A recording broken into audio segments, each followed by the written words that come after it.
আজ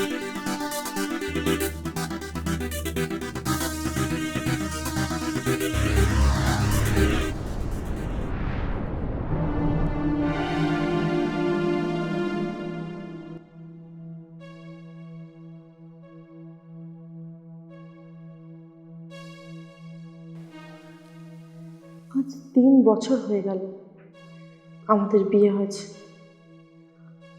আমার স্বামী তেমন কিছুই আমায় দেয় না। পাশের বাড়ির ঝুমা বৌদি কত কিছু এনে দেয় তার হাজব্যান্ড। এই তো সেদিন একটা স্কুটি কিনে দিল, আর পোশাক তো কোনো কথাই নেই, আলমারি ভর্তি ভর্তি জামা কাপড়। অবশ্য আমার হাজব্যান্ড অল্প বেতনের চাকরি করে। আমি একটা কাজ করি, খবরের কাগজ দেখে কোনো একটা কাজ করতে পারি কিনা দেখি।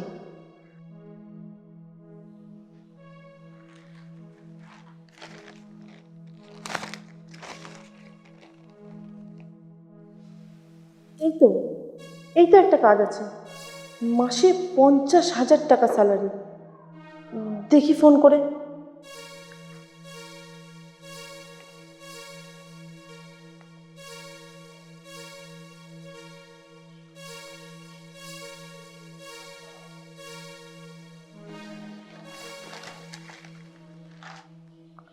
হ্যালো, আসলে নিউজ পেপারে আপনাদের একটা অ্যাড দেখে আমি ফোন করলাম, ওই কাজের ব্যাপারে। একটু কাজের ডিটেলসটা বলবেন? আসলে আমি একটা কাজ করতে চাইছিলাম, তাই ফোন করা। ও আচ্ছা, তেমন কিছুই না। মাসে 10 থেকে 12 দিনের কাজ, স্যালারি 50,000 টাকা। আপনি চাইলেই জয়েন করতে পারেন। তাহলে স্যার আমাকে কি করতে হবে? মানে আমি বলতে চাইছি কাজটা কি? তেমন কিছুই না, আসলে সব কথা তো আর ফোনে বলা যায় না। আপনি এক কাজ করুন, আপনি আমাদের অফিসে চলে আসুন, আপনাকে সব কিছু বুঝিয়ে বলে দেবো। আচ্ছা ঠিক আছে, কিন্তু স্যার আজকে তো হবে না, আমি অন্য দিন গিয়ে আপনার সাথে কথা বলে আসবো। ঠিক আছে, কিন্তু আপনার সাথে এতক্ষণ কথা বললাম, আপনার নাম আর পরিচয়টাই জানা হলো না। আমার নাম রেশমি, আমি বেহালাতে থাকি, আমি একজন হাউসওয়াইফ। তা ম্যাডাম, আপনার বাড়িতে কে কে আছে? আমাদের খুব ছোট পরিবার, আমি আর শুভ। শুভ মানে আমার হাজবেন্ড। আমার হাজবেন্ড আসলে একটা গভর্নমেন্ট অফিসে ক্লার্কের চাকরি করে। বাড়িতে সারাদিন আমি একাই থাকি, তাই ভাবছিলাম যদি একটা কাজ করা যায় তাহলে সময়টাও কাটবে আর হাতে কিছু টাকাও আসবে। তা তো বেশ ভালোই কথা। আচ্ছা, আমি আপনাদের ওই দিকেই যাচ্ছিলাম, মানে বেহালার দিকে। আপনি যদি বলেন তো আপনার বাড়িতে গিয়ে আপনাকে বুঝিয়ে আসতে পারি কাজের ব্যাপারটা। ও, তাহলে তো বেশ ভালোই হয়, চলে আসুন। আমি আপনাকে হোয়াটসঅ্যাপে আমার অ্যাড্রেসটা সেন্ড করে দিচ্ছি। Okay madam, bye. হুম।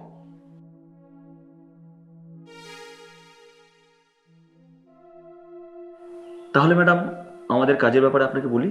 হুম। আমাদের কাজটা হলো সোশ্যাল সার্ভিস, মানে আপনাকে সার্ভিস দিতে হবে। যখন যেরকম ক্লায়েন্ট ডাকবে সেখানে গিয়ে আপনাকে সার্ভিস দিতে হবে। আমি ঠিক বুঝলাম না, আর একটু ক্লিয়ার করে বলবেন প্লিজ। কাজটা হলো ব্যাচেলার বা সঙ্গীহীন মানুষ যারা ভালোবাসা পেতে চায়, যেরকম ধরুন আপনার মতো মেয়েদের থেকে ভালোবাসা কিনতে চায়, সেই ভালোবাসাটাই আপনাকে দিতে হবে। মানে কলগার? ঠিক বুঝেছেন। না না, আমি এসব করতে পারবো না, আমি একটা ভদ্র বাড়ির বউ। সে তো সবাই ভদ্র, তাতে কি আছে? আর আমি তো বলছি কেউ জানতেও পারবে না। সে যাই হোক, আমি এসব কাজ করতে পারবো না, আপনি এখন আসতে পারেন।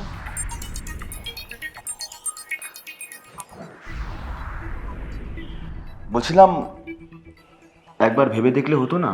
আর আমি তো বলছি কেউ জানতে পারবে না, পুরো গোপন থাকবে। আর আমাদের সাথে এরকম অনেক মেয়ে আছে যে যারা কাজ করছে, তারা কাজ করে বড় বড় বাড়ি, গাড়ি, টাকা পয়সা কিনা করেছে। আপনিও একবার ভেবে দেখলে হতো না? না বললাম তো, আপনি এবার আসুন। ঠিক আছে, আজ আমি চলে যাচ্ছি। সময় নিয়ে ভেবে দেখবেন, যদি মনে হয় যে কাজটা করবেন তাহলে একটা ফোন করে দেবেন। আসছে।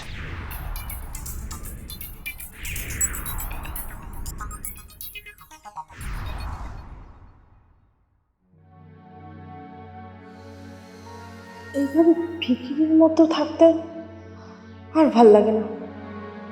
পাশের বাড়ির বউটি কত দামি দামি শাড়ি গয়না, এমনকি গাড়ি নিয়ে বাজারে যায়, পার্টিতে যায়, আর আমি?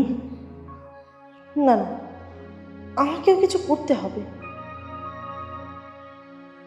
উনি তো বলল কেউ জানবে না, আর অনেক টাকাও পাওয়া যাবে, তাহলে আমার সব স্বপ্নও পূরণ হবে। কাজটা করলে ক্ষতি কি?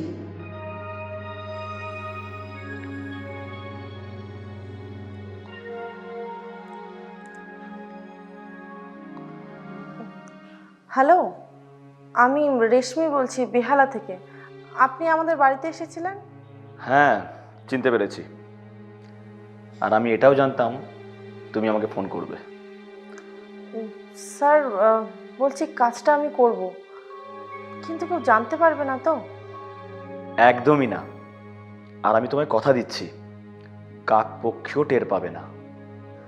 আর একটা কথা, বলছিলাম আমার কাজটা যদি দিনের বেলা করা যায় তাহলে খুব ভালো হয়। আসলে ওই টাইমে আমার হাজব্যান্ড অফিসে যায় তো। আমি বুঝতে পেরেছি। আচ্ছা, তুমি একটা কাজ করো, কালকে একটা ভালো ক্লায়েন্ট আসছে 11টার সময়। তুমি মেট্রো স্টেশনে চলে আসো, ওখানে মিট করে নেবো। আর হ্যাঁ, তুমি কালকে যখন আসবে মডার্ন একটা ড্রেস পরে আসবে, যাতে তোমাকে আরো ভালো, হট আর সেক্সি লাগে। ঠিক আছে স্যার, আমি 11টার মধ্যে পৌঁছে যাব। ওকে, বাই।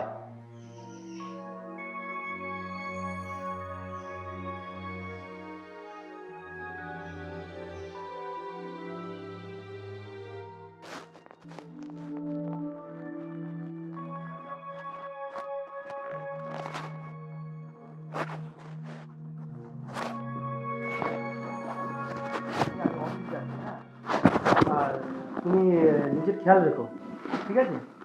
আসছি।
ও, তুমি এসে গেছো? চোখটা একটু বন্ধ করো তো, তোমার জন্য একটা গিফট নিয়ে এসেছি। আমি না বলা পর্যন্ত কিন্তু তাকাবে না আমার দিকে।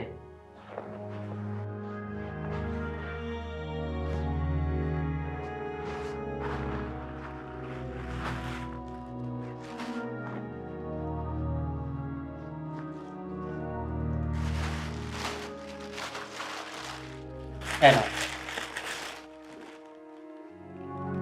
তাকাও না।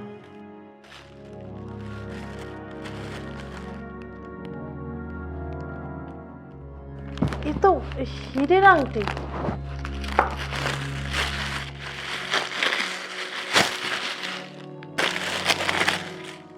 এত দামি শাড়ি, কি ব্যাপার বলো তো? তোমাকে অনেকদিন কিছু দিই, কারণ আমার শখ ছিল তোমার একটা হিরের আংটি কিনে দেবো। তাই আমি টাকা জমি জমি তোমার জন্য একটা হিরের আংটি কিনেছি।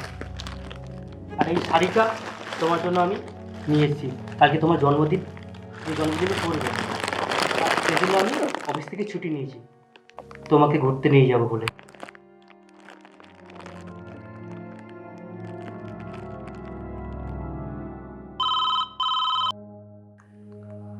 হ্যালো। তাড়াতাড়ি রেডি হয়ে নাও, ভালো একটা ক্লায়েন্ট আছে, তোমাকে এক্ষুনি বেরোতে হবে। না স্যার, আমি আর এই কাজ করব না। আমি অনেক বড় ভুল করেছি। আমি আমার হাজব্যান্ডকে ঠকিয়েছি। না স্যার, আমি আর এই ভুল করতে চাই না। আরে সেটা বললে কি আর হয়? এই কাজে আসাটা তোমার ইচ্ছা, কিন্তু ছেড়ে যাওয়াটা আমাদের ইচ্ছা। বেশি কথা না বলে তাড়াতাড়ি রেডি হয়ে নাও। না স্যার, আমি পারবো না। বললাম তো আপনাকে, আমি আর এই কাজ করব না।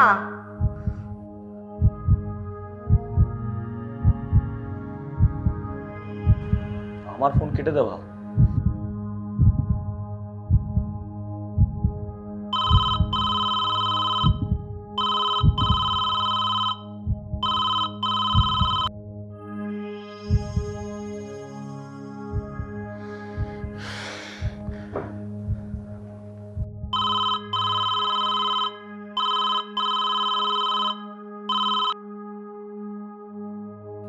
আচ্ছা ঠিক আছে, তোমাকে কাজ করতে হবে না, তোমার হোয়াটসঅ্যাপে একটা ভিডিও পাঠিয়ে দিয়েছি।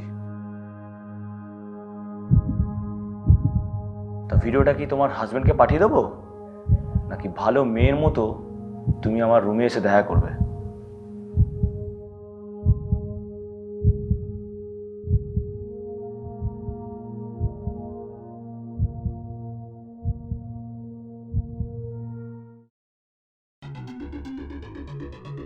ঠিক আছে, তোমাকে এই কাজটা করতে হবে না।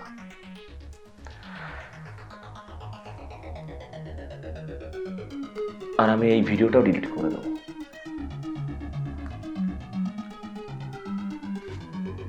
কিন্তু এতদিন ধরে তুমি এত লোককে আনন্দ দিয়ে এসছো, শেষবারের মতো আমাকে একটু খুশি করে দাও।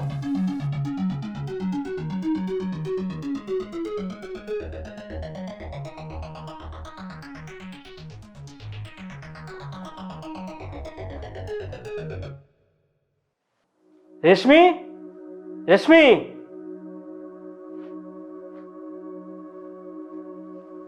রেশমি,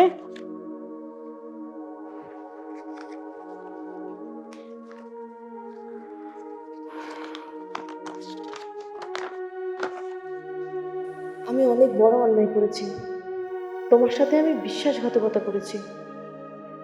আমার বেঁচে থাকার কোনো অধিকার নেই, তাই আমি এই পৃথিবী ছেড়ে চলে গেলাম। তুমি হয়তো জানো না আমি কি করেছি। আমার মতো লোভী মেয়ের বেঁচে থাকার কোনো অধিকার নেই। তোমার ভালোবাসার সামনে আমার মুখ দেখানোর কোনো সাহস নেই। তুমি আমায় ক্ষমা করে দিও।